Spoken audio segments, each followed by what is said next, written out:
प्रणाम। मैं रिंकी सिंह। हमारे चैनल अम्मा के गीत में आपका स्वागत है। मैं एक विवाह का गीत गाने जा रही हूँ। आप मेरे गाना को पूरा सुनिएगा और लाइक और सब्सक्राइब करिएगा। लाली लाली होठवा से चूवे लाल लैया हो की बेटी रोवेली, जाली अपने ससुराल हो की बेटी रोवेली। लाली लाली होठवा से चूवे लाल लैया हो की बेटी रोवेली, जाली अपने ससुराल हो की बेटी रोवेली।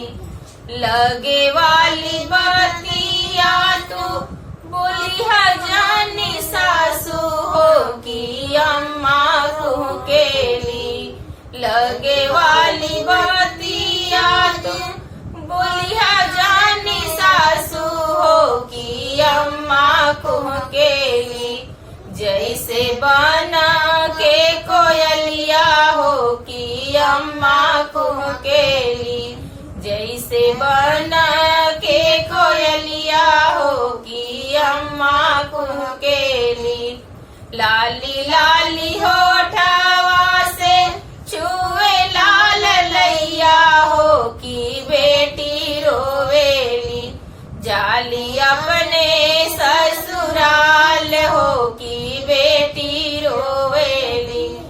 रोगे वाली बतिया तू बोली जानी गोतीन हो की भाभी रोवेली, जैसे बना के कोयलिया हो की भाभी रोवेली। लाली लाली होठवा से चूहे लाल लैया हो की बेटी रोवेली, जाली अपने ससुराल हो की बेटी रोवेली।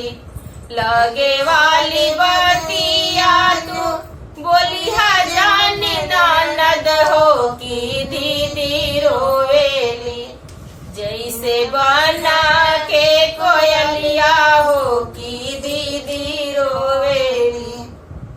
लाली लाली होठवा से चूहे लाल लैया हो की बेटी रोवेली, जाली अपने ससुराल हो की बेटी रोवेली, जाली अपने ससुराल हो की बेटी